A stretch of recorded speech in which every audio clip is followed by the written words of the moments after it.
Hi, how are you? I hope you're doing great and everything is great on your side.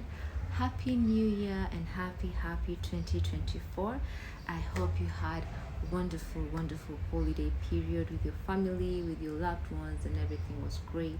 And even transitioning into this new year, I hope you're ready to take on this year with everything that comes with it and are just hitting the ground running, hoping that all your desires will be satisfied and fulfilled in this year.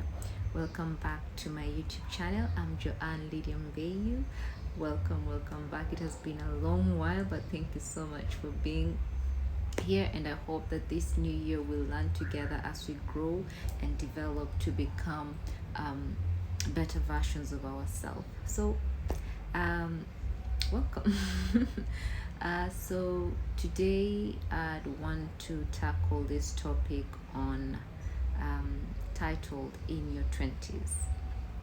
So the years in your 20 are termed as the defining years of your life. It's called the defining decade of your life because it's in this decade of your life that you develop, you mold into the person that you'd be going onwards. You shed off the idea of who you thought you were, because it's in these years that you transition into a different phase of life.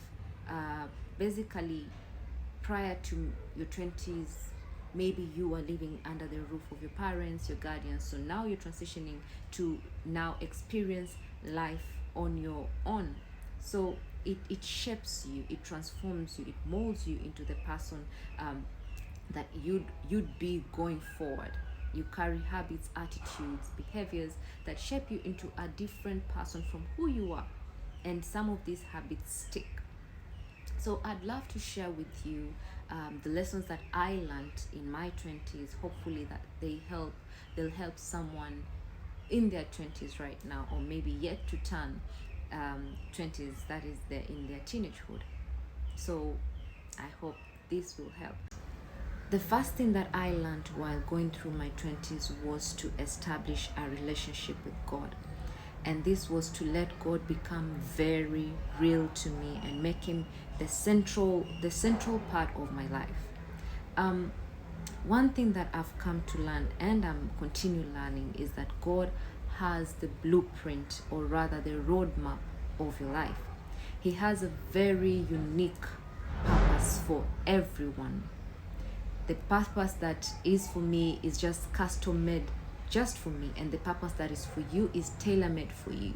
So it is very essential to establish your relationship with God, because it is in these years, the years in your 20s, that you get out of you move out of your maybe parents' home or guardians' home. You move to a new city, you have to transition to a new job, you have to get married. That's when you're thinking about getting married, starting a family, and God has all these things planned out for you. Even before you came into this world, he had these things planned out for you.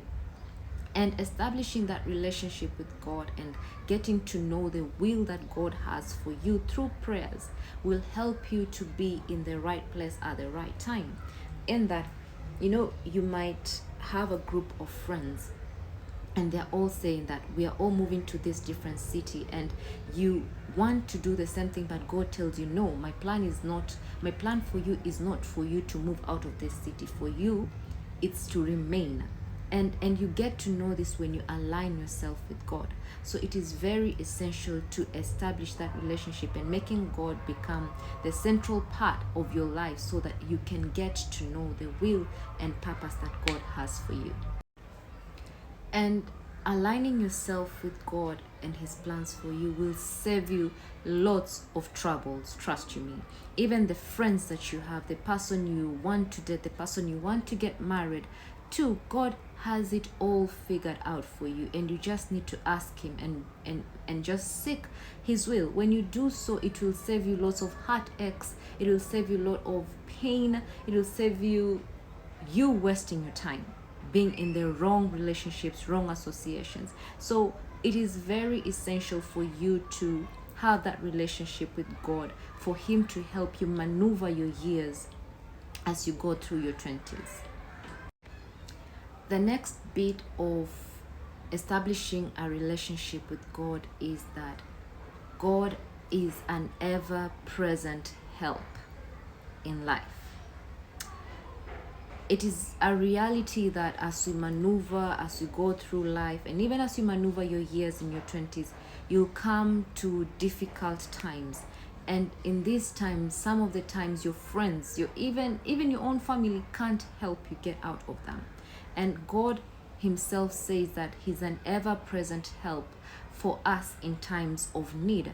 So that means that he's always there, he's always reliable, he's always available, and we have unlimited access to him whenever we go through these challenging times. And he's always there, willing to help us as long as we ask him. I usually tell my friends that God is a gentleman. And as much as we say that God is all-knowing, sometimes you need to ask for help and tell God, God, I am going through this challenge and I need your help. And he will always come through. The cry for help is one that God never ignores. So it is very essential to have that relationship with God, knowing that God has the blueprint for your life and knowing that God is always there to sort you out whenever you go through the difficult moments of life. The second lesson that I learned in my 20s was to always strive to build capacity. And when I talk about capacity, I am talking about one, your mind. The mind is a really bad thing to waste. It's the worst thing that you can waste. So as you go through life, as you go through your 20s, purpose to increase and grow. And by increasing and growing, I mean to increase your wisdom, to increase the knowledge, to increase the skills that you have, the abilities that you have. You know yourself, you know the gifts that you have, you know the talents that you have, the strengths that you hold, the weaknesses that you have. So you refine these strengths, these abilities, these gifts that you have so that you can be better at what you do. Never for once ever let your title become louder than the skills that you hold. Don't be called an engineer and the skills that you have don't even measure to that title. Don't be called a chef or a baker, but if you're told to bake a cake, people will be like, really? Do you call yourself a baker, So never for once let your title be louder than the skills that you bear. The Bible says in Proverbs 22 verse 29 that, can you see a man who is very skillful in their work? They will stand before kings and not just mere men. This shows you the essentiality of always becoming better at what you do. Never be satisfied of remaining at the same level. Refine your skills, better the weaknesses that you have. Become good at what you do. For you to survive in this fast changing world, you need to adapt and thrive. Become better than the rest. You cannot remain on the same level because always people will catch up. You can't say that you have a degree so you're good. Strive to get the next level. Strive to add an extra course. Strive to add an extra skill so that you can thrive in this society, a very competitive society. And we thank God we live in a technological era where we can access information very easily through our phones, our computers. We can get lots of information from the internet. So always strive to become better at what you do. The other bit that I'd want to talk about on building capacity is building financial capacity. There's absolutely no honor in poverty. So as early as in your 20s, learn how to manage your finances. Get that financial intelligence. What is it that you can do that can earn you income in a moral and legal way? What is it that you can monetize in your gifts, in your abilities, in your talents? What job can you do? What business can you do that can earn you your income? And also, never compare yourself with other people when it comes to finances. Everybody has their own time. And no matter what you do, never despise how small it is. always remain focused and be determined to make the best out of it and grow it to become the best that it can be. No one starts the journey of life on top of the ladder. We all climb up. So never despise your small beginnings. And when you get your money, preserve some for continuity. Never consume everything. Whenever you get your money, take some portion and allocate it to your savings account before you start spending your money. I learned this rule called the 50-30-20 rule. The 50-30-20 rule is a rule that allocates your money when you receive your money. Let's say if it's a paycheck or you've been given your pocket money by your parents. You just allocate it 50% to your expenses, your needs, like rent, food, groceries, electricity bills. Those are your needs, the things that you cannot do without. Your 30% goes to your wants. If maybe it's entertainment or maybe your hair, your clothes, those are your wants. And 20% goes to your savings. And even for the 30%, you don't have to consume all of it. You can allocate some of it to your 20%. The other bit of building financial capacity is spending your money wisely.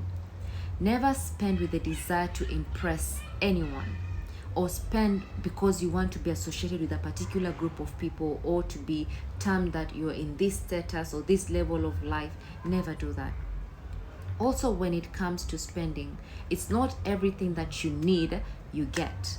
Leave room for delayed gratification, in that if maybe there's a particular shoe you want to get, if it is not an immediate need that you can do without, you can give yourself 2 to 3 months and say that I will buy this shoe in maybe March or in April or in June.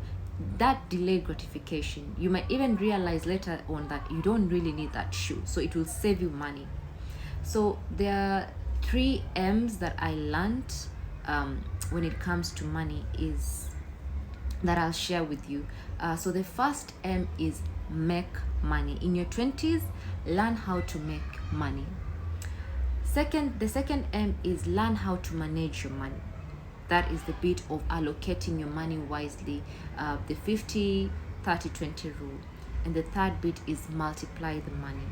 The money that you set aside for continuity, learn how to multiply that money so that you can earn more out of it. So we have come to the end of the first part of this talk called In Your 20s. I didn't want to share all the lessons that I learned in one video because it would have been so long. So I had to divide it into 2. So please share this with your loved ones, with your friends, in your girlfriends group, in your friendship groups.